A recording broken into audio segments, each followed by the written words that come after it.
Oh, no.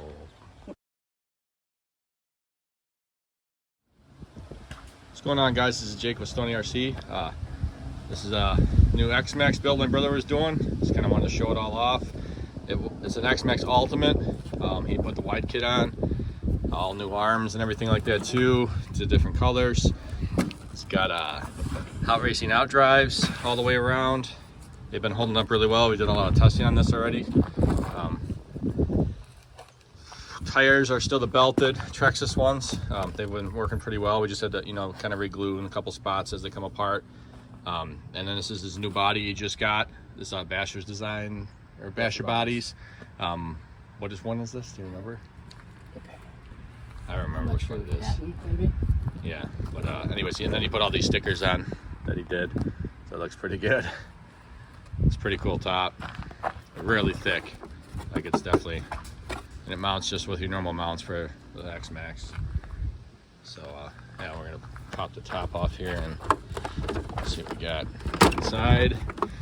Haven't driven it with this setup yet. We're about to do that right now. It's a Max5 G2 with 1100 kV, so it's the 56 118 can down there. We got a Scorched RC carbon fiber top here, which this bolts right into. There's actually screws underneath for the Max5 G2. And then also for a 50mm fan here, and then he's got this shroud cover on here too on top, which is pretty cool. Got that online. I know some guy makes them. eBay. Yeah, on eBay. The Scorched RC he's got for the motor mount. It's kind of hard to see. It's down in there. It's the kind that you just turn. Right now we have 32, 46. That's what we're going to start with. Obviously we're going to go up. 1100 kV can probably handle quite a bit. On this Scorched RC motor mount too, so you mount it the normal way through the 4 bolts like you normally would on any motor. You set that in place, and you can still move it back and forth to get adjustment depending on your gearing, but then you turn it. It's like a rotary design. You turn the motor. Back support is the same way. It's like a rotary design, and it's got like a scoop. It's kind of hard to see down in there, but it kind of holds, it cradles the motor, and then you can adjust that too. So Yeah, so once you get your mesh right up here, then you will take your screwdriver in this little hole and kind of pull it, and then tighten your screw down with that seats to it. yeah, like it slides in that hole right in the top there. It's kind of not focusing, but it slides in that little hole, and then you turn it until it hits up against the motor, then you tighten it with like a little L. So it's a little tricky to get in there, with this top plate, but you do that all before.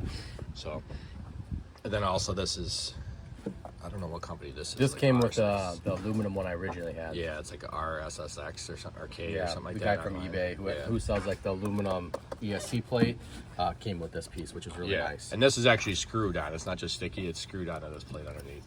So it's like a flexible plastic. We'll see how it all holds up. And then he has a Scorched RC plate here, and it has the third bearing that goes right here that's larger for extra support, so it supports it closer. So we're gonna try that out, see how it all goes. This is still Mod 1. But yeah. They're running the cush drive. Yeah, so the cush drive and everything's still in there. We'll see how that goes. We might get rid of that stuff. We'll see. Still stock ring and pinions in the front and back, so we're not 100% sure how everything will hold up. And then also he's got the GPM bar underneath too. So, and in the center for his drive shaft, that's still the stock drive shaft going from front to back, but he did 2 cuts in it, the wobble type design that other people have done online. So, and that's actually been working pretty well. So, but yeah, other than that, everything else is like the Ultimate, so it's got the aluminum ball cut covers, and the steering and all that stuff is already there.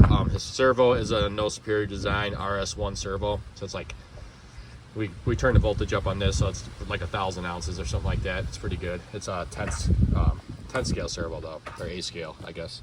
But yeah, so powered up. We set all our setup for ESC and endpoints for servo. This is what that fan sounds like. It's not too bad. Definitely moving some good air though. So, all right, we're gonna drive it and see if everything stays together.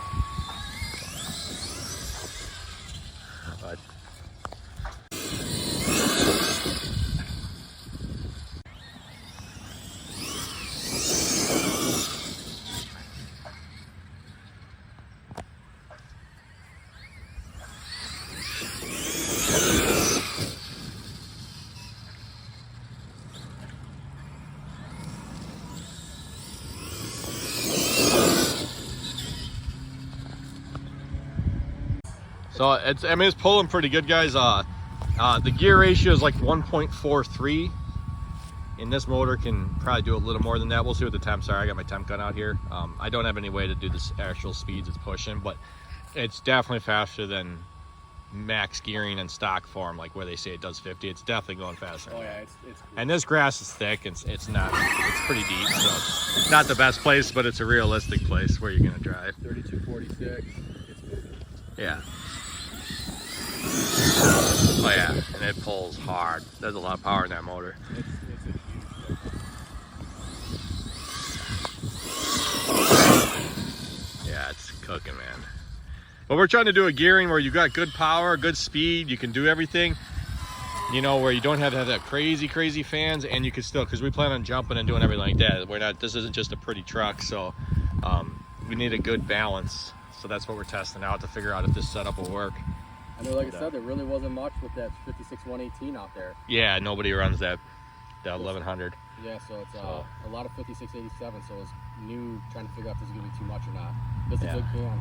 Yeah, it might be too much for the gears and stuff on this car, but I'm sure it is, but there's always upgrades, so yeah, we're just gonna have to test everything out. Yeah, these tires. I mean, they are belted, but they're still glued. Still glued. All right, guys, we did a bunch of rips back and forth, so we're just gonna see what we got going on. I don't know, we probably went back and forth about, what, 10 or 15 times? Yeah. Somewhere in there in this grass. It's thick grass. Super thick, yeah. And you can see on the end bell of the motor, we're at 106 is the hottest spot. In the front over here, we're about 101. So it's like... What about the ESC? Oh, the ESC's That should be fine, because that gonna thing's so big. The fan's not even on. It's 100. Fan turns on with temperature, so... Yeah, so she's running cool. Yeah, she's running real nice. Obviously, we haven't jumped it or done any of that kind of stuff yet, but we're just making sure everything, you know, the gears are gonna stay and everything seems pretty good, right? Nothing's moving. This is you know, the Scorched RC is super nice, this motor mount, but obviously we want to test everything to make sure it's gonna hold and we got everything set right first. So, but yeah, no, this gearing is probably perfect. I'd say the car, you know, I don't have any way to check it, but compared to my other cars that I do know how fast they're going, this thing's definitely a little faster. I'd say it's doing somewhere around the range of 60. And it's getting there right. And it's getting there super fast, and obviously with low temps, there's plenty more gearing. You could definitely go faster with the setup, but that's not really what we're trying. We want around 60, so it's good for doing this kind of stuff because we're going to be jumping and stuff too. So it's not just a shelf queen or a parking lot. We'll see how the gears hold up. Yeah. Time will tell. Yeah, we'll see.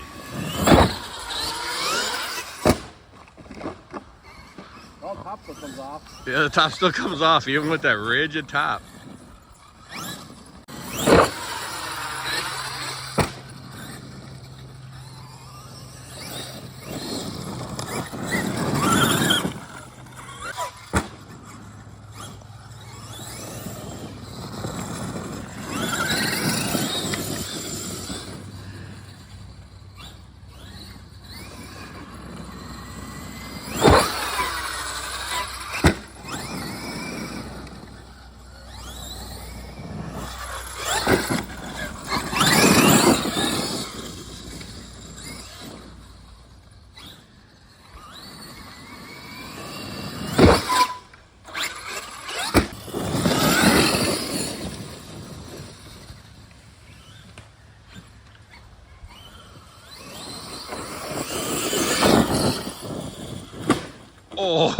Oh no. Alright, so when you smoke a tree going about 50, at least an accident, because you don't realize how fast it's going. Drive shaft bent. The racing outdrive looks okay, but the sleeve moved. I think we could probably just put some glue on there and slide it back out, because I think it just sits on there. Alright, so he broke this tie plate, but it is aluminum, and he could put the metal stock one back in and it probably would have been okay. But I just want to show, these are obviously the wide arms, which they are the HD arms too, because they are the wide arms. But look at the arm. It's not broken. And those are just the stock pins and everything. There's no GPM pins. The arm, there's no cracks or nothing on this arm. On that side. Nothing. Nothing on either side. It's kind of hard Top to see. arm either. But both arms are fine. I just want to give credit where credit's due. I mean, Traxxas has got that. I mean, yeah, okay, his bulkhead's broke, $15. We have another one already. But hit a tree. Shock's now bent and the arms are both good. It's insane. Like, it's really, this is like a $40 brake tops, and he doesn't have to put the hot racing I have my stock thing. ones. He can put the stock tie bar back in with the you know, those metal ones. And even still, if he would have had no matter one in here, it might have broke the arm, and it might have saved everything too because it's stronger than this one. But it's just crazy. It's crazy. It's very good. I give Traxxas their credit with their plastics. They're definitely top tier on their plastics. But obviously, everything else we have had to do to this car. This is probably a $3,000 car, but to make it perform, you know, good electronic wise. But it's overkill. I mean, you don't have to do all this if you don't want to. Yeah, this motor is definitely overkill, but it's fun. But it's fun, exactly. That's all that matters at the end of the day. All right, guys, take care.